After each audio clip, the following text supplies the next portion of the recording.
The content provided on this podcast is intended for entertainment purposes only. Views and opinions expressed by the guests and/or the hosts of Broccoli TV are solely theirs. While we do not condone misinformation and disinformation, all details provided are taken from sources available to us at the time this episode is created. Broccoli TV makes no claim to accuracy, completeness, timeliness, suitability, or validity of any information and will not be liable for any errors, damages, persecutions, or butthurt arising from conception. Viewer discretion is advised. Sinin narinig ko kanina nagsalita, yung pakita, yung stage, parang ganun. Kailangan nakangiti, ganun. Si Spoon. Si Spoon po may sabi Spoon. po nun. Hindi, totoo yun. Totoo yun. Kasi siguro practice na yan. Practice. Dahil in fairness naman, ganyan din ako dati. Noong papasok sa amin sina Brad Efren, sina Brad Resty, talagang ganyan yung binababa. Ako na, personal. Dahil ako naman talaga yung enkargado. Ganun ko siya binababa. Siguro, din yung natutunan ko. Dahil ganun po nakita yung pagtanggap kay Beth. So, may darating na KNP, o mga kapatid, darating ang KNP po natin. So, ganito po gagawin natin. Alam mo yun, yung mga paelib. Siguro, natatawa na lang ako sa sarili ko dahil ganyan yung ginagawa ko dati. Yung camera ha, eto, i-video natin yan. Tapos, pag video natin, i-docu natin. Tapos gagawa tayo ng pagka nagpasalamat, isasama natin yan. Tapos, kailangan ang lokal, nakahanda. Pero nakasulat dapat yan, welcome. Tapos, nakahanda na dapat yan yung pagkain. Siyempre, gutom yan. Kakain yung mga yan. O ang gustong pagkain yan, eto ha. Ayun, gano'n. Tapos, ang susunod na programa niyan, tatawagin natin ng mga kapatid, kakantahan natin, ganito, pagka-birthday, bla bla bla. Kasi, kaya ganun, minsan, napagsasabihan kami, ano kayo mga manggagawa? Wala man lang ba kayong paghahanda para sa mga kapatid? Ganun magkakaroon ka ng negative remark na, sino ba destino dyan sa inyo? Baka ang kinikilala lang dyan ikaw. Ayun, mga ganun. Na, pambihira, biruin mo. Meron pang ganun silang halimbawa Dumating yung mangangaral mo, hindi man lang naabutan, pero yung manggagawang destino, may isang sakong bigas. Ano yan? Ganun. Kaya yun, pagka maaalala yun ng mga manggagawa, so, i-insinuate ka ngayon. Insinuation ba tawag doon? Mapuprovoke ka ngayon na ikaw man, pag may dumating na kay NP, dapat ganito ang ginagawa. Kaya ganun na lang kami kaingat. Ayaw naming may mapipinta sa amin. Minsan din, doon na sa loob ng, ng, ng hotel o kaya ng barak niya, o mga kapatid, nandun po si O5. Baka gusto niyo po tumimple, mga kapatid. Although hindi naman inuutos, pero alam mo yon, para iwas ka na lang na mapagsasabihan kang ikaw ba kinikilala dyan? Yung alam mo yon, yung hindi ka, siyempre sentimento yun ng KNP na dumating siya, wala man lang siyang naramdamang init ng pag-ibig, init ng pagtulubong, init ng pagmamahal. Kaya yung mga yan namihasa sa ganung kalakaran. Kaya ganyan, si Kuya, pag dumating, yan ang pinakikita. Kaya tama yung sinasabi ni Spoon, dapat pagsasalubong kayo nakangiti, ganito, dapat ganito. Kasi yan yung naging kalakaran sa loob ng MTGI. Kaya kita nyo ngayon, kakantahan ng kuya nyo. Kakanta kuya nyo, kailangan pa nakatayo. Kasi nga kayo, ginawa nyo ng punyan mga buwisit, kahit anong sabihin nyo. Respeto. Yung asawa mo nga, kinakantahan mo, gago. Asawa mo yun. Ito, religion yan, mangangaral yan. Hindi din yan dapat na access yun sa isang leader. Saka nakakita si San Pablo, kinantahan ng kapatiran para ganyan gawin parang poon. Sabi nga, si Ipon ba yung narinig ko? Narinig ko sa kanya kahapon niya tayo Hoy, wag mong gawin sa akin yan. Wag mo kong luhuran. Ako man ay kapwa mo alipin. Tumamba ka sa Diyos. Baka pagka nakita ni Bishop, pagbabatukan pa kayo Ito namang si Kuya, sarap na ginagawa. Kiliting-kiliti si Kuya. Wala ka. Ewan ko sa inyo. Bahala kayo buhay nyo. Game na. Debunk Yan. natin yung kanta. Welcome po sa ating first episode ng kahit isang Uy! oras. Oo. Kasi boss, ito yung sa akin, yung sa may debunking. Ito, nagbigay sa akin to ng alam mo yun, sasabihin ko rito, nagkakalakip na gumagawa. Talagang merong Diyos na nagpapakilos ek-ek lang no? Kita mo to, sabi niya rito, sa comment niya, saan yung comment niya? Totoo po yun, kapatid, sabi niya. Naisip ko din, gusto ko mas madaming debunking. Ang laking tulong kasi nito sa paggamot sa mga sarili natin, sabi nung isang nag-comment. Tapos sabi nung sumagot, totoo po yan kapatid. Alam mo, yun pa lang sa tinatahanang lupa, napasigaw talaga ako doon. Yun pala. Grabe. May nabuksan sa isip ko na dapat matuto tayo magbasa ng Biblia. Sino kausap, ano ibig sabihin. Kaya like you, gusto ko din talaga na makapakinig pa ng mas maraming debunking. Alam mo, hindi mo masisisi talaga itong mga taong ito kasi ano sila naniniwala sila sa Bible tapos pinaniwala sa kanila, akala nila totoo. Pag idinibang, marirealize nila, putik na yan, mali nga pala. Ayun. So, nakakatuwa sa kalooban, may mga taong nagre-react ng ganito. Tapos, sa kabilang banda naman, may nabasa naman ako. Oo nga, kaya pagka Bible na pinag-uusapan, lumalabas na ako. Ewan ko, saan ba ako lalabas? Pero ito, somehow talagang merong appreciation. Yung mga tao na gusto talaga nila makita kung saan sila, not for anything else na magtatayo tayo ng sarili natin or meron tayong ini-establish. Gusto lang nating ipakita sa kanila na, hey, if you really wanted to leave the cult, this MTGI, you don't have to look back. Wala kang dapat pang hinayangan. It worth it. Kasi mali talaga ang verses na ginagamit sa atin. Ayun. Kaya nga may nag-chat sa akin gusto niya raw ako makausap dahil marami siyang na-realize doon sa mga napapakinig niya sa atin sa Broccoli TV. Siya, Bible believer. So parang naghahanap siya ng justification talaga na talagang ang mali yung pinaunawa sa atin. Sapat na sa atin yung na-realize natin. Ako kasi Brooks, eto lang yung lagi kong isipin, lagi kong alalahanin. Baka ako mapahamak, baka ako maimpyerno.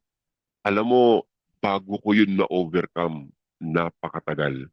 At ako naiintindihan ko yung mga sumusunod sa atin, ganyan na rin ang nararamdaman. Yun yung stage na kailangang ma-overcome nila para tuluyan silang makalaya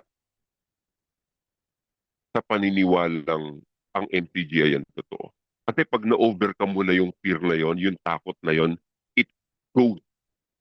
Doon nila mararamdaman yung freedom. Kaya nga, itong kausap ko, ang nasabi ko sa kanya, enjoy your freedom. Kanina ko lang nagamit yung salita na yon, enjoy your freedom. Kasi parang that's the appropriate word para sabihin dun sa kausap ko at sa chat ko na yon. Enjoy your freedom. Ayun. Kaya kung saan ka pupunta, it's up to you. Bahala ka na sa buhay mo. Not in a negative note na bahala ka na sa buhay mo is kung ano na lang gawin mo. Hindi. In a positive scripting na bahala ka na sa buhay mo whatever you want to do in your life. Just enjoy the freedom. Diyan ka na ngayon magpakasaya sa kalayaang na-enjoy mo. Nakakawala ka. Kaya ako lagi nagagamit yung kuko. Alam mo kung ba't ka nagagamit lagi yung kuko? Alam mo ba yung pelikula dati ni Coseteng? Merong ganun, si Senador Coseteng ba yun? Saka si Erap, sa kuko ng agila. Parang ganun eh. Kumbaga parang sa akin, tumambad sa akin yung word na yun. Ayun. So, nasa ilalim ka nasa kuko ka ng agila ni KDR. Nakalaya ka ngayon, nakabitaw ka. And you have now the freedom. So, i-enjoy mo na ang buhay mo ngayon. Gusto mong pumunta sa kanan, sa kaliwa. Gusto mong tumakbo, enjoy. That's your life. After all, sandaling panahon na lang ang ilalagi mo sa mundo. 5 years, 10 years, sulitin mo na kapatid. At huwag kang mag-alala. There is no such thing. Meron pa ba ritong Meron pa ba ritong Bible believer? Para sa akin kasi ako, paniniwala ko, boss. Life is life. Mabubuhay at mabubuhay ka. Huwag tayong masyadong naka-focus lang sa isang tingin. Parang nung 2 days ago, tinitingnan ko yung konduktor. Sabi ko, itong konduktor na to babae. Naka-lipstick, naka-pantalon. Pag in-apply rito ang MCGI, palpak eh. Diyos lahat ng maiibig, lahat ng tao maligtas. Doktrina ng MCGI. Malay nito sa MCGI. Tinitingnan ko yung mga pasahero. Wala. Mga nakapantalon, mga lahat to, impyerno na. Eh, dami nitong nakasakay. No, ganun ba kalupit ang Diyos? Tapos, minsan, pag dungaw ko sa bintana, tingnan mo kako, dami ng tao. Yung mga tao na yan, di ba, sabihin, created ng Diyos yan, mahal ng Diyos yan, yung binhi ng nanay, binhi ng tatay, nagtagpo para mabuo yung tao na yan.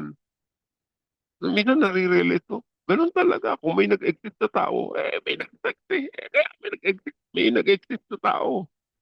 Ngayon, yung tao na yon, tinakot ng religion, nagpaka-religyoso, naging biktima ng mga pastor na manluloko, naging biktima ng dilulu, which is in reality, ang buhay sa mundo mula na magka-creation hanggang sa matapos ang buhay mo, ganun lang ang buhay, para lang kandila. Samantalang ikaw ay mayroong energy, mayroong kang lakas, mayroong kang flame.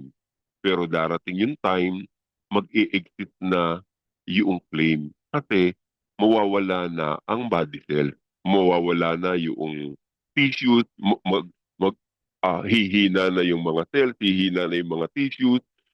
Kumbaga sa sasakyan, maayos siya ng ginamit mo. Darating yung time sa sobrang gamit, kakalampag siya until one day yung sasakyan na park na lang kasi hindi na nagamit.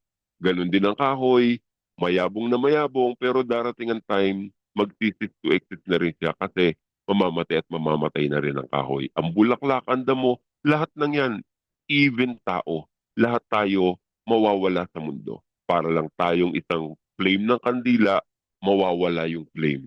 Ang ibig lang sabihin na wala ang flame, nawala lang siya. Hindi ang ibig sabihin, yung flame may pinuntahan.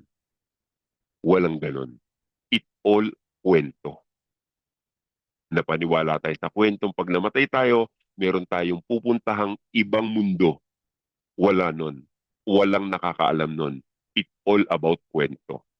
Tanggapin natin ang reality, ang buhay natin para lang kandila. Pag naupos na ang kandila, that's the end of it, tapos na ang buhay.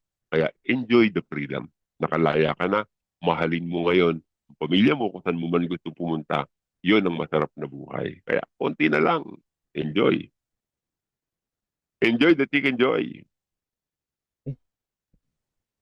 Tunay na buhay. Yung kanta, naalala ko. Nakakanta ko lagi yun. Talaga, pag pumunta akong destino, lagi kong kanta yan. Kaya't ang nais ko ay ang buhay na tunay na buhay. Talaga, kinakanta ko yan. Talaga, umiyak-iyak pa ako dyan. ang panahon. Ay, ang sarap kantahin niya. Talagang mangiyak-ngiyak ka pa. Talagang, ang sarap sa kalooban. Kahit mahirap. Kasi, yun na nga, masyado ka kasing napaniwala. And blindly, we follow. And thankful talaga ako. Nagpapasalamat ako dahil, hindi lahat ng tao mangyayari ang ganyang, ba tawag dyan, recovery or kalayaan. Kasi mahihirapan ka na yung naramdaman mo, iparamdam mo sa kanila. Kasi umpisa pa lang ng paglalatag mo ng idea, wala, tablado ka na. Minsan nakikita ko yung post nila, nasa loob ng lokal, nakikinig. Ako nararamdaman ko awa na lang eh. Kasi ako nasa bahay, nag-i-enjoy, nakahiga lang. Samantalang kayo, nagtitiis dyan ng ganyan. Bago pa kayo makauwi, pa kayo makarating sa bahay, katakot-takot pa na struggle ang haharapin niya. Samantalang kami rito, kukuya-kuya-kuy na lang. Pero kayo, andyan pa rin, biktima pa rin kayo. Yan, ang nararamdaman ko ron, awa na lang. Kasi ang pakiramdam nila, tama yung ginagawa nila. Where in reality, hindi naman talaga yun ang totoo. Na tama pa yung ginagawa niya. Bulag na pagtunod na lang ang nangyayari.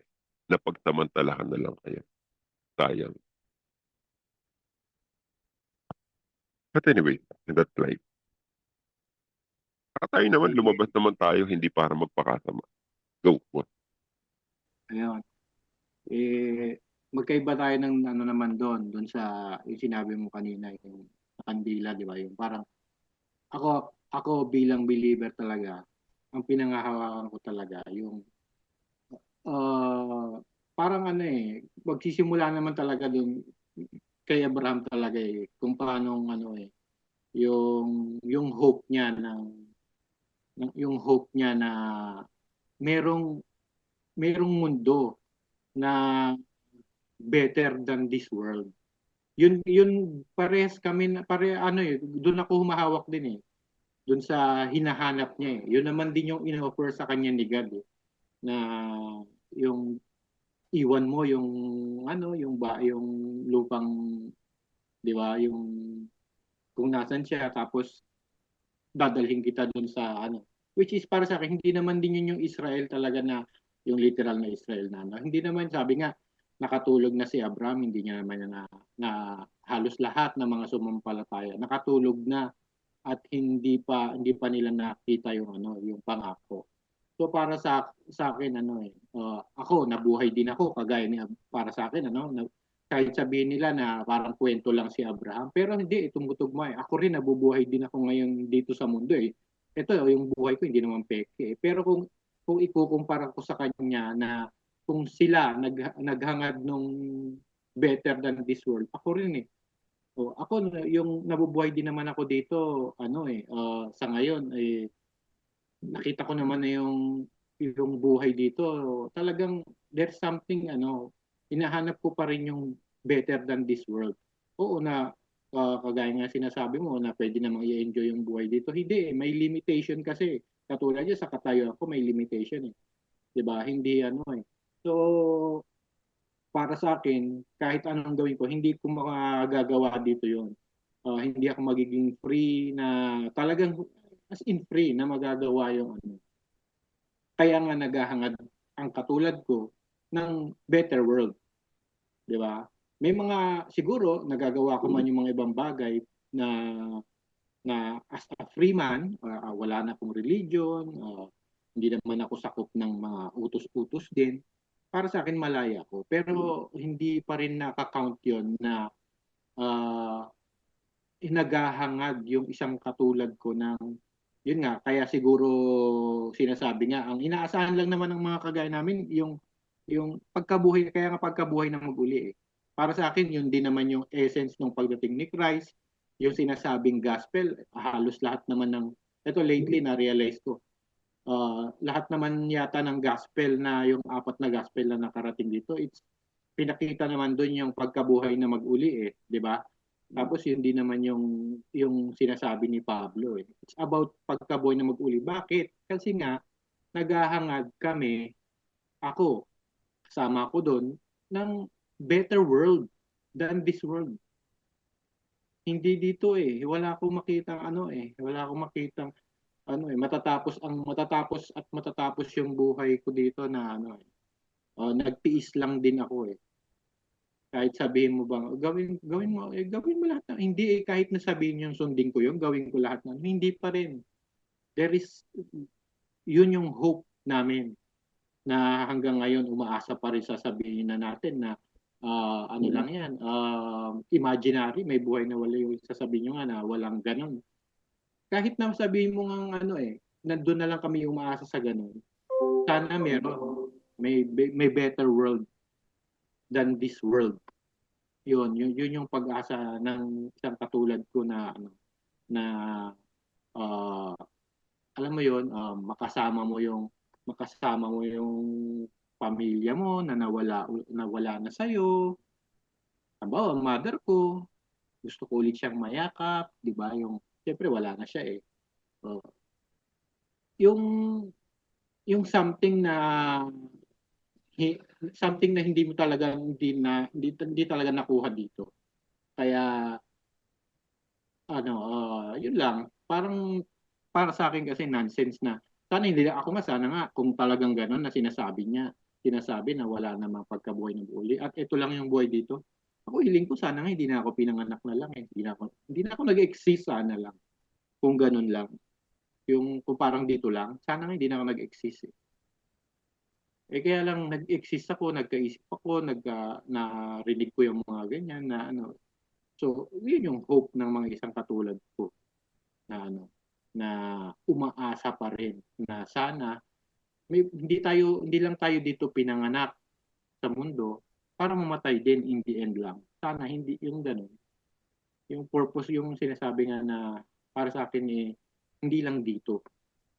Yun. Kasi kung dito lang, ako sana hindi na ako pinanganak. Kung ito lang din naman yung experiencing kong buhay. Kung walang ganon, yung walang pagkabuhay na mag-uli, walang mas better world na inaantay, ay sana, di ba? Kaya wala akong magagawa, pinanganak ako sa mundo, di ba? Nabuhay ako rin, kagaya nyo rin, di ba? So, yun lang, yung share ko lang naman bilang believer pa rin na yun yung para sa akin, yun yung pag-asa namin. Yung better world na hindi ko matatagpuan dito. Yun lang po. Hindi, mali yan. Joke rin. Hindi, but naiintindihan naman kita, siyempre, Bible believer ka eh. And ganito lang naman yan, boss eh. Kasi kaya mo kasi nasasabi yan, yung idea na yan, yung line of thinking na yan, line of thoughts na yan, kaya mo kasi nasasabi yan, kasi may pinanggalingan yan. Ang pinanggalingan yan, yung narinig mo, religion mo, di ba, MCGI. Or kung hindi ka naanib sa MCGI, maaari, yan pa rin yung belief mo kasi yan pa rin naman yung almost same doctrine ng Catholic. And then, bakit yan yung belief mo? Kasi narinig mo yan kay Beth. O kung wala mang Beth, narinig mo yan sa nanay mo. Diba? Bakit meron kang nanay na nagtawid yan sa'yo? Kasi meron din yung nanay mo, na yun din yung paniniwala na mayroong afterlife, kaya nga Catholic doktrina. Ba't ganun yung belief ng nanay mo? Kasi may nagturo din sa kanya na yun yung paniniwala nila. Kung iti-trace back mo ngayon, moving backward, saan nanggaling yung belief? Nanggaling siya sa doktrina ng Christianity. Christianity na mayroong Kristo raw na nag-exist noong unang siglo. Ayun. Dahil doon, nagtanga-tanga na, nag-branch out na, nagkaroon ng Catholic, ng Orthodox, nagtanga-tanga na branches ng religion, hanggang sa naging biktima ka or biktima, recipient ng paniniwala na yon. Now, moving backward, balik tayo, panahon naman ni Kristo, panahon ng mga Hudyo. Yun yung kanilang mga paniniwala at that time. Ngayon, sa paniniwala na yon, babalik ka ngayon sa punto na nasasakop ka na ngayon ni Abraham. Ngayon, babalik ka ngayon ulit sa panibago na naman punto na eto naman may Adam namang nag-exist. So, yung iyong line of way na dinaanan, nabuhay ka sa panahon na sa mundo ng Biblia, sa Christianity, sa Pentateuch, nando ka sa linya na yon. Kaya lang, mayroon kasing mga ibang linya eh. Ibang linya in the sense na sila dumidepende doon sa reality talaga ng buhay with physical evidence. Hindi sila nabuhay doon sa faith, doon sa paniniwala or pananampalataya lang na even without evidence, sufficient evidence, naniniwala kayo na merong ganon. And we cannot blame you kasi yan yung ina-indoctrinate sa linyahan ng naniniwala sa Bible. Lang, eto nga na mga hindi naniniwala sa Bible, hindi naman kasi masasamang tao yung mga yan. Doon kasi nagkaroon ng first impression, hindi naniniwala sa Bible, masama. Yung mga tao na yan, natuto lang mag-isip na sa pag-iisip nila, kung totoo yan na pinagbabatayan mo Abrahamic God, kung totoo yan na mayroong buhay na walang hanggan, palagay mo lang lahat yan halimbawa mo na nga totoo. Palagay mo naman, sabi nga ni Ate Pet, may Diyos na magko-correct ng lahat ng bagay na yan pagdating ng araw. Dahil yung nabuhay ng unang siglo, 200, 300, 500, Yung mga tao na yon, sa dami ng nabuhay na yon, lahat ba yun iimpyerno ng Diyos dahil wala sa maling church? So, kung sasabihin natin yan sa mga taong nabuhay noong 200, 300, 500, kasama rin tayo dyan na dapat i-apply din sa atin yan. Kung namali man ang paniniwala si Brooke, na iba man ang paniniwala niya unsatisfied, lilipas uli ang daan pang taon, ang panibagong libo pang taon. Pagdating nun, tayo rin yung matutulad sa mga taong sinasabi ko way back na mahabang taon. At kung talagang may Diyos, Diyos ang magkukorek ng lahat ng yan. Kung talagang may Diyos, mayroon Diyos na mabait na hindi kanya ipapahamak. Kung susundan ko ang biblical perspective. Pero kung hindi ako susunod sa biblical perspective, mas makatwiran pa rin maniwala na kung ano yung buhay na meron ka ngayon, i-enjoy mo na lang. Huwag ka na lang masyadong magpakalublob sa religion. Kung ganyan pa rin ang paniniwala mo, go ahead. Pero ang suggestion na lang natin, may pera ka, huwag mong ibigay na buo sa religion. Huwag mong ipakamkam ang pera mo. Bigyan mo asawa mo, bigyan mo anak mo. At sila ang mas madapat mong i-prioritize. Kung talagang gusto mo pa rin ng religion. Sila ang dapat mong nakakasama araw-araw at dapat mong na-enjoy araw-araw. Enjoy mo sarili mo. Huwag mong i-deprive ang sarili mo dahil lang sa Jollibee, ayaw mo dahil lang sa halal, di ka kumakain. Diyan nakakaawa ang MCGI.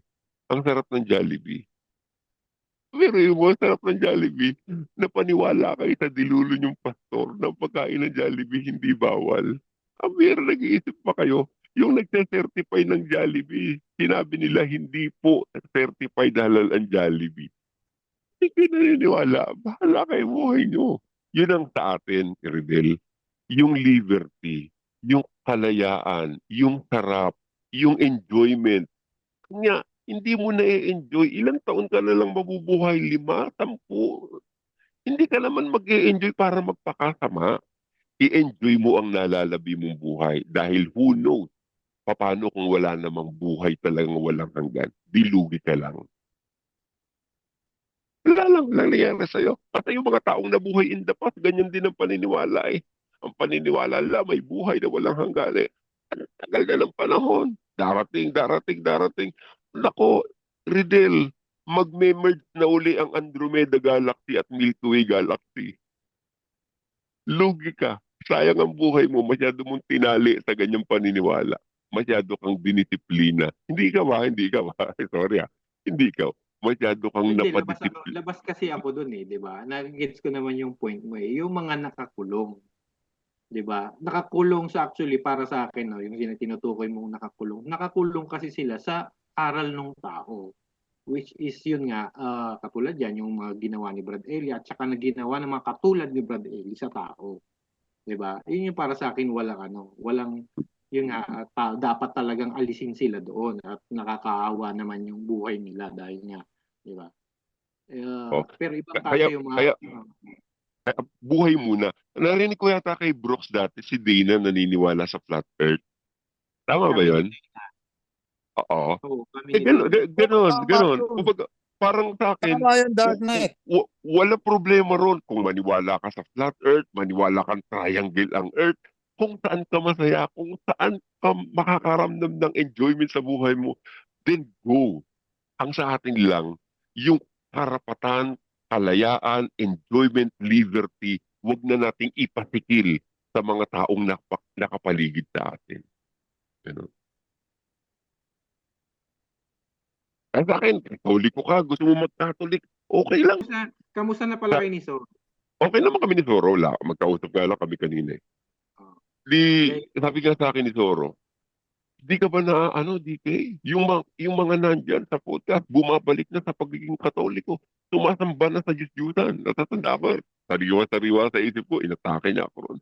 Mananagot kayo sa Diyos, sabi niya gano'n. Kaya ako naman, di naman ako kumikimo dahil siyempre, hit up si Zoro eh. Sa akin, okay lang. Eh di, hindi ko lang masabi sa kanya, pero nasabi ko na pala, 2 days ago or yesterday yata. Nasabi ko sa kanya yon. Ako, Toro, halimbawa bumalik yan sa pagkakatoliko. Kasi kaya bumalik yan sa pagkakatoliko kasi nadismaya sila sa MCGI. Eh, ang buhay nila is buhay Katolik. Ang ninuno niya Katolik. Saan siya pupunta? Iglesia ni Cristo? bumalik sa Katolik, hayaan mo siya. May impyerno na ba siya dahil tumamba uli siya sa Diyos-Diyusan? Tanungin mo kasi, hindi nga siya umaaming sumasamba sa Diyos-Diyusan eh. Ang paniniwala niya, hindi Diyos-Diyusan ang ginagawa niyang pagsamba. O hindi pa rin siya sumasamba sa Diyos-Diyusan. Palagay mo ba kung ang Diyos mo, hindi Emperador Hiruhito na napakatapang? Palagay ba hindi kayang intindihin ng Diyos yun? Kaya ka lang naman sumamba dyan dahil ang paniniwala mo yan ang Diyos eh. O pwes, hindi yan, ako ang Diyos. Palagay mo ba, hindi kayang gawin ng Diyos yun? Nabigyan ka ng Diyos. Bait ni Lord. Bait ni Lord. Ginagawa niyo lang Emperador Hiruhito ang Lord niyo. Yan mo siya. Tuloy po yan. Praise the Paniniwala Lord. niya tama eh. Praise the Oo. Lord. DK. Diyos niya si Kristo eh. Paniniwala niya. Paniniwala ni Broccoli si Anunnaki ang Diyos niya eh. Pakialam mo. Doon siya nagkaroon ng comfort eh. Doon siya nagkaroon ng kalayaan, ng peace of mind sa ganung klase ng paniniwala. Let him enjoy. Because at the end of the day, kung meron mong final, merong Diyos na magkokorek ng lahat ng yan. Dahil mabait yung Diyos na yon. Hindi gaya ng Diyos na ipinakilala nyo. Kung meron. Kung wala. That's another what if sa susunod na episode. Ayun. Yan. Tama yan, Moira. Kung saan ka masaya. Kung saan ka malaya. Ayun. Ako, gusto ko lagi yung line na yun eh. Yung line na sinabi ni Moira. Ano yun? Mahirap, masakit man at kung sakali mang bawiin ng tadhana, alam mo, babawiin ng tadhana, masakit man magpalaya, doon ako kung saan ka sasaya, kung saan ka malaya. Kaya Riddle, naiintindihan kita. Pasensya ka lang, minsan nasasabi ko, dilulu. Kaya, I'm not referring to you personally. I'm referring to other people na yung masyadong nagpakalublog. At sa akin, ganun, boss, kung saan ka masaya, kung saan ka nag-enjoy, enjoy your life. Siguro, ano na lang, siguro katanda ko na rin, ano ba yung petty na tinatawag? Sa inyo dito ko narinig yung petty, napaka-petty nun. Ano ba ibig sabihin ng petty? Maliit na bagay. Ayun, petty, maliit na bagay. Bakit petty? Petty cash? Gano'n ba yun? Hindi ko alam eh, but Petty. Alam mo petty cash eh. Kasi di ba pero kung petty cash voucher. Petty maliit. having secondary rank or importance, minor. Yun ang ibig sabihin ng petty. Minor. Maliit na bagay nga. Maliit na bagay. Sabi ko nga kay Soro, nung nagkausap kami, kahapon ba o kanina, maliit na bagay lang yun, yung para magtulian ng kandila. Kasi kumbaga parang, kung may sulian man ng kandila, siguro po pwede mong ilapat yung point na nag-aglahian na kayo, nagtumpaan na kayo ng lahi sa isa't isa, tapos idinamay mo na yung magulang, asawa, anak, may pambubugbog, physical na pangyari. Sulian man ng kandila, palagay ko, pwede pang i-justify eh. Dati nag-usap lang kayo, Bible verse, sulian lang kayo ng kandila, utang na loob po.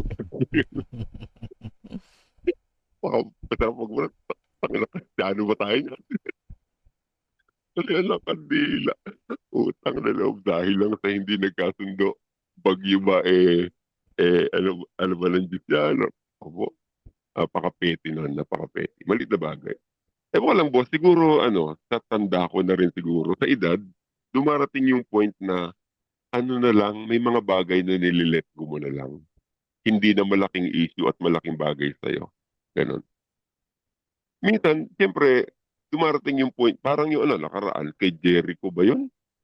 Nung makita ko, talagang nag-flare up agad ako eh. Pero after a while, sabi ko, mali rin ako. Hindi rin tama yung ginawa ko. Nare-realize ko rin, ako rin yung mali. Hindi ko pa rin siya pinaninindigan na, hindi, pag pumasok ka ulit, Jericho, talagang didiktikin kita. Tipong gano'n. Parang sa akin, si Tatay Mod, parang si Inok. Si Inok nung una ko marinig. Inok naman. Gusto kong ingod-gud si Inok. Sanay ka na, di ba? Alam mo na kasi, di ba? Gusto ko siyang ingod-gud eh. Nung una ko marinig talaga. Pero dumarating yung time na marirealize mo kasi ang isang tao. Yun ang maganda sa tao, yung malawak ang understanding mo. Mas magandang karakter yan, lalo na kasama mo sa buhay. Ay, ang ganda nun, pagka napangasawa mo, malawak ang pangunawa. Ang ganda nun, ang sarap nun. Hindi yung na-late ka lang eh. Oh, ba't ngayon ka lang? Opo, impyerno yun. May totoong impyerno pag ganun. Oh, ba't ngayon ka lang? Oh, ba't iba amoy ng jacket mo? Opo, yung hindi kayang intindihin ng pang-intindit pang-unawa. Pero yung gano'n, bro, oh, ba't yung pantalo mo o may pabango? Ultimo mo gano'n. Talaga kailangan explain pa yun. Kasi yung pabango, inaayos ko. Mura lang kasi yung pabangong spray na binili ko. Eh, natapon ngayon dun sa pantalon. Kaya po, yung pantalon may amoy pabango. Ha? Naniniwala ka bang usapan pa yun at pinag-aawayan pa yun?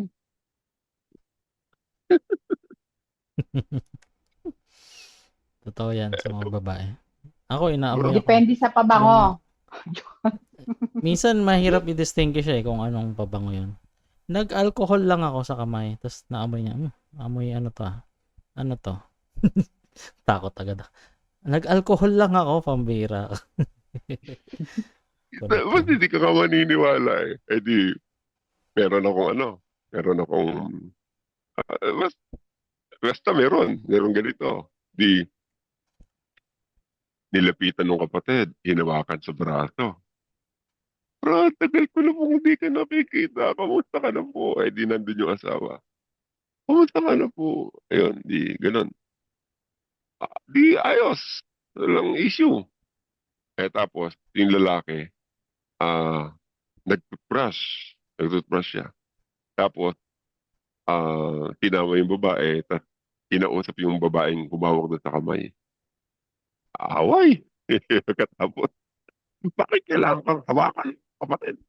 Doon sa braso. Wala ba siyang, wala ba siyang ano na, kasama mo. Ate mong ganun. Kaya ka pala nag-toothbrush dahil kakausapin mo pa siya, ha? Yung mga bagay na ano eh. Kailangan may paliwanag lahat eh, no? Kasi kaya ka naman hinawakan ng kapatid. Ganon talaga yung kapatid. At yung kapatid naman, hindi mo naman kaidaran. Yung kapatid na yon may edad naman sa'yo at magiliw lang talaga yung kapatid. Wala mali sa yung kapatid at kung ang hinawakan, di naman ang hinawakan yung anong lalaki. Eh kaya naman nag-toothbrush yung lalaki kasi kumain ng manggang may bagoong. Nahihiya naman yung lalaki na makapag-usap na ang naaamoy, eh amoy bagoong. Di ba kayang intindihin yun? Ay, away yun. Kaya minsan pagka ang napangasawa mo, makitid ang utak, ay siya. Kaya nga satisfied na gusto ko siya nung sinabi niya na, ali, asawa ko, bibigyan pa kita para manood ka ng bar. Ay, hindi ako Baka, selosa. Never ano, ako nagselos. Oo. Sabi ko kasi tinuturo ko pa eh, pag may maganda, yung ganda nun, no, tignan mo. Ganon. Wala akong ganon, wala akong selos. tas meron pa isa bro, sabi ng lalaki sa babae, eh tingnan mo yung mukha no, ang ganda nung spare parts ng mukha niya. Spare parts daw ng mukha. Ewan ganda. Lagya.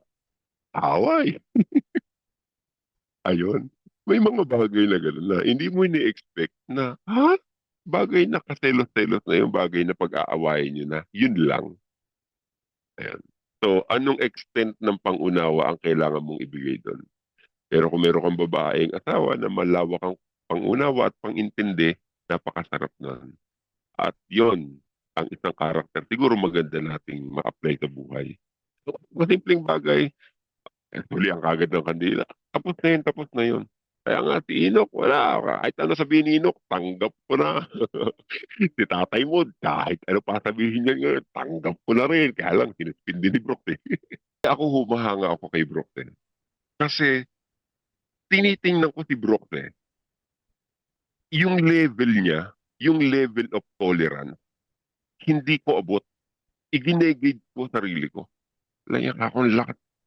Minsan nga iniisip ko saan kumukuha si Broccoli ng level of tolerance para ma-entertain niya tong si Totoy Bibo. Kasi ano yun, binibili yun. I mean, walang amount of money na ipambibilig na ganong klase ng karakter. Ate, gusto ko yung ganong karakter eh. Kaya lang paano? How? Kung may mabibili lang ako, bibiling ko eh. Kaya lang, hindi mo mabibili ng pera yun eh. Saan ka kumuha ng ganon? Ano yun? Ano na? Istuwitim ba tawag doon? Na-apply mo na ba yung istuwitim sa buhay mo? Or karakter mo na talaga yan mula pa pagkabata mo? Ayun, iniisip ko yun eh. Kasi the way na makipag-usap siya kay ano, parang, Totoy, sandali lang, Totoy. Nagagalo niya pa eh. Totoy, sandali lang, Totoy. Nagagalo ako. Totoy, akalabi ko na oras. Tumutuntukan. Alam mo, minsan yung tututukan, yung mga kahit na ano, kahit na nabugbog ka, okay lang sa akin, pakiramdam ko, mabugbog niya ako, okay lang. Basta ako makaisang suntok lang, masaya na ako, at least nasuntok ko siya sa mukha. Mabugbog man ako, okay lang sa akin. Eh, yung mga ganun. Sorry, Riddle, kinat kita. Kasi nakita ko lang kay Broccoli yung ganung klase ng karakter. Kung pupwede lang akong sana ganun din ako. Yung hindi nagiinit at simple lang, chill-chill lang. Sarap Mataas nun. lang level ko. Pero yung kay Eric, sinabihan si Sis Unsatisfied, nakapagmura ako eh. Sino, sino, tol? Yung Eric, Sis Unsat, di ba? Sino Ay, yan? May oo, pati anak niya. Oo, nag-ano sa akin. Hindi ganito si Brooks Alam, di eh. ko alam yun, di Toy, ko alam yun. sabi niya. Toy, ganyan si si Oo, Broxton Lambing eh. Oto. Toy, Kasi Lambing. babait din siya eh. Diba sabi niya, sa lahat sa inyo si Brox lang nirespeto ko. Kailangan may isa sa atin na nirespeto niya eh. Kung hindi, yun, super saiyan sa atin yun. Oo, Diba? correct. Pero ang tanong ko dyan, boss, yung bang the way na makisama ka kay Totoy Bibo, yun ba yung way na nangyari sa'yo, the way na pakisamahan ko ngayon si Inok? Kasi nung una talagang si Inok, pag naririnig ko, kumukulo. Kumukulo ako sa mga sinasabi niya, ha? Sa mga sinasabi niya na ang Diyos hindi alam ang nangyayari. Pero yung babagtak na asteroid, hindi pa alam ng Diyos. Parang doon, ano ko, parang hindi ko kaya. Pero dumating yung time na kahit ano sabihin ni Inok, okay sa akin. Pinahanap-hanap ko nga siya ngayon eh. Pagka wala siya, malungkot ako eh. Walang pampasay ng podcast eh. Oo. Ganun. So, ganun Understanding ka rin lang ba? siguro. Ganun na ba nangyari sa'yo? Yung May times understanding ko na, kay Inok. oo, nagsawa na lang din siguro ako kay Totoy. Inintindi ko na lang siya. Nagkasigawan na kami niyan eh. Dati. Talaga? Dumagundo nga sa bahay namin eh. Inakyat ako dito yung misis. Uy, Oo. ang ingay mo. Dumadagundong. Sorry. Tapos tignan mo mata mo, namumula. Sabi sa akin. Ayun, hindi ko na inulit yan. May Di ba, ganun Brooks, din. dati parang, di ba, binilak muna siya sa mga, di ba, dati. Ilang beses na, away bati kami yan. Oo. Pero yun nga, inano niya ulit kasi nami-miss din naman niya. Oo, tatampo ka na Sabi niya, Broccoli. nami-miss niya rin. Alam mo Kaya naman, nga, ganito minsan lang di ko rin tayo. maintindihan si Brooks eh. Sabi niya, ayaw niya na nakatoksikan, pero na-miss niya rin si ano. Parang, Iintindihin yun mo, nga. ganun talaga Oo. siya. Yun na, yung ganun Mayabang. talaga yung Brooks. Yun na, siguro nakita mo na yung side niya. Mm-mm. Oo.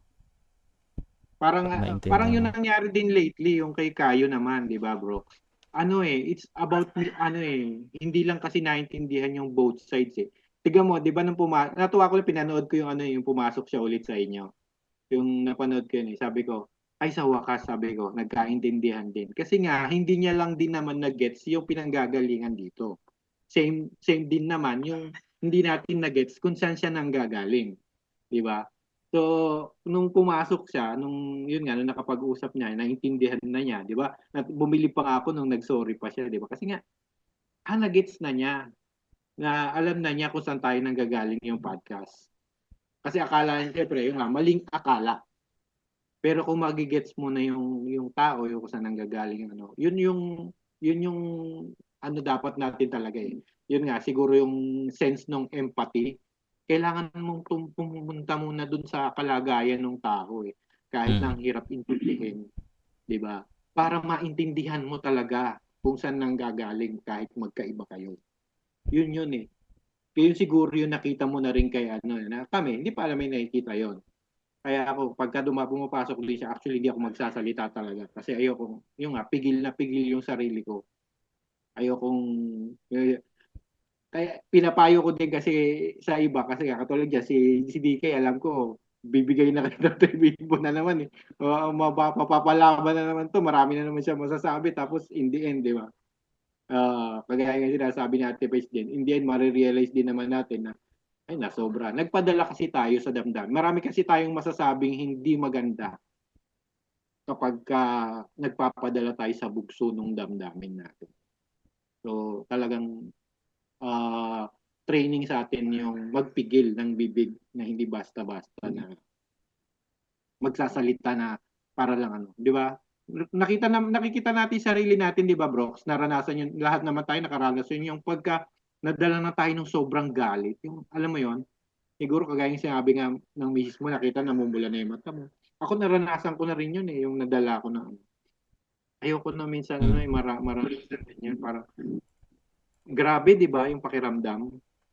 Umuusok ka na, parang nag-aapoy ka na yun, yung ganong feeling.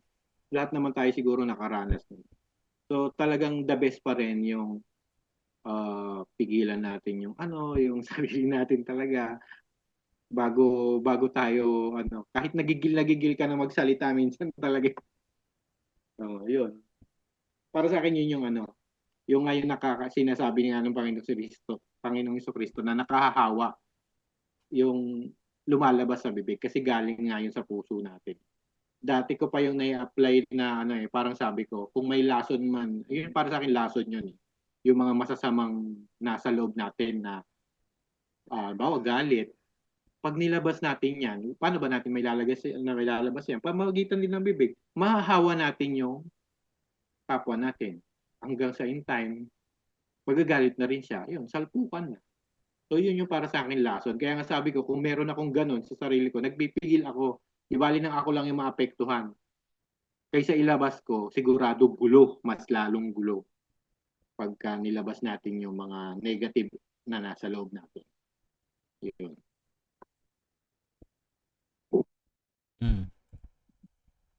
It comes with age din siguro. Di ba, Dark Knight? May wisdom ka na kahit papaano. Si Kayo, ni-respect ko kasi marami siyang alam na hindi ko alam eh. Pumupulot ako sa kanya eh. Naghanap kasi ako ng ganun. Someone na tuturuan ako. Although mayabang siya, di ba? Ay, akala ko alam nyo. Matalinong mga 80s Brooks eh, di ba? Yung talagang di ba sabi niya nga, siya talagang 80s, siya, di ba? Matalino kasi sila. Kaya nga bit niya yung eh. Kaya nagtataka ako, sabi ko, yung karakter niya, hindi Christian eh. Pero sinasabi niya, believer siya. Sabi, kaya pala, doon ko rin naintindihan, Brooks, actually, nung napanood ko yun, sabi ko, naintindihan ko na. Kaya pala parang ang tingin ko sa kanya, hindi siya, kaya allergic din ako sa kanya, di ba sabi ko sa'yo, Brooks, allergic din ako sa kanya. Pero believer siya. Kaya sabi ko, ba't ganon? Doon ko na parang ang nangingibabaw pa rin sa kanya kasi, yung pagiging atheist niya. Kaya lang ngayon, ginagamit niya yon as a believer. So, kaya parang, nung narinig ko yon sa kanya, yung, di ba, misconception nga natin, nakakala natin, di ba, siya, tawag dito, galing sa believer na naging atheist, tapos naging believer. Parang gano'n eh, hindi pala. Kaya baliktad naman natin siya. Di ba kayo, parang halimbawa naman kayo na galing sa isang believer. Tapos napunta sa papunta sa atheism. Siya baliktad. Sa opposite. From atheism na naging believer. Kaya sabi ko, nung narinig ko yon, naintindihan ko na siya ngayon din, sabi ko. Kaya natuwa ako nung pumasok pa ulit siya yun, nagka-okay na lahat, di ba? Sabi ko, sa wakas nagkaintindihan din. Hindi lang naman naintindihan yung bawat side, sabi ko. Pero duda ako doon. Duda ako doon kay Kayo. May feeling ako hindi believer yan. Yung Di ko sinabi lang niya, din alam, pero sasagot hindi ako niya as an atheist, sabi niya. hindi ako ano pa rin sa kanya. Kasi nga yung way niya yun nga yung para sa akin bastos pa rin. Hindi yung character ng ano, Marami yung para kasi sa nun riddle sa TikTok. Yung mga atheists, ang gagaling, sobrang tatalino, nag-roleplay. So, feeling ko itong si Kayo dahil maraming believers na viewers, marami siyang kakampi. Posible kasi na pretending lang pwede siya rin. na Christian. Pwede rin yung sinasabi mo. Mm. Pero kahit naman ni totoong believer na siya, hindi pa rin pasado. Hindi niya kaya magpanggap para sa akin. Bilang Mm. bilang parang yung criteria ng yung para sa akin may criteria siguro din ako sarili na pag sinabing mong sa Diyos ka, dapat ganito ka, dapat ganito ka. Pero pag ayun nga, pag hindi ka ganon, parang sinisira mo lang yung pangaral ng pagiging believer na sinasabi mong naniniwala sa Diyos. Pero ganyan yung ginagawa mo. So, si Caillou, kung sa akin lang, kahit na sinasabi niyang believer siya, hindi niya pa ako makukonvince na Kaya nga. parang hindi ko pasado. Nangingibabaw pa rin sa akin yung atheism niya para sa akin. Oo. Magaling siya sa philosophical, hindi masyado sa Biblia. Tingnan mo. Hindi pa siya marunong sa Biblia. Sabi niya, yun, ano pa lang nabasa niya, di ba? Letters pa lang ni Paul yata. Saka Proverbs yata. So, hindi siya masyadong Ano Tama. pa yung may tendency pang bumalik sa sa Nadiwaan ni Brad Kamote. Diba? Halata Meron kasi mga pure Bible believers. Yan, mga ADD. Totoy. Puro talata yan. Saan mo mabasa? Yan. Siya hindi. Philosophical. Kanino bang karakteristik yung gano'n? Di ba sa mga atheist? Diba? Baka nagiinom din yun. Baka nga may tattoo yun. Diba? ako. Sinabi ng yung si Kunito yan, ang sabi ng asawa niya. Literally daw, I'm sleeping with the devil. Parang ganun. Sabi ko na-experience ng asawa niya pala yung demonyo talaga. Agnostic Kaya siguro. parang Sky. kinukwento niya yung nung kinukwento ni ni Kayo yun, sabi ko, yan, totoo yan, legit yung kinukwento niya, sabi ko. Yung sinasabi niya na kasi halata naman sa kanya na ganun yung naging buhay niya. Malaya, baliktad Siya naman nagagawa niya lahat noon, di ba? Malayang malaya siya. Tapos naging believer. Opposite sa mga believer na parang kulong sa di ba? Bawal to, bawal yan, bawal yun. Kaya nag-atheism para maging malaya, di ba? Wala nang sakop ng aral, parang gano'n. Kaya baliktad. Ewan ko lang, tulad nga na sabi mo, baka kasi hindi pa rin naman siya pasada. Madidewaan mo siya. Kasi mabait siya sa podcast mo, pero sa niya, sa sarili niyang channel, nakita ko na siya kung paano. Tawa ng tawa, no? Oo, tsaka nag-a-ad hominem ba? Sabi niya, yung term, yung sa salitang bobo, parang rin yun, parang style bird alien yung magsalita. Bobo, gumagano. Tapos Christian siya. Oo. Kanya-kanya trip lang talaga. Tama, Angelo.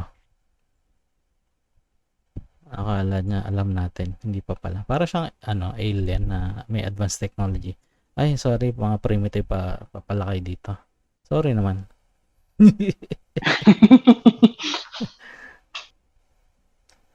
Kala daw kasi nga, di ba niya, hardcore atheist yung mga nandito sa podcast mo.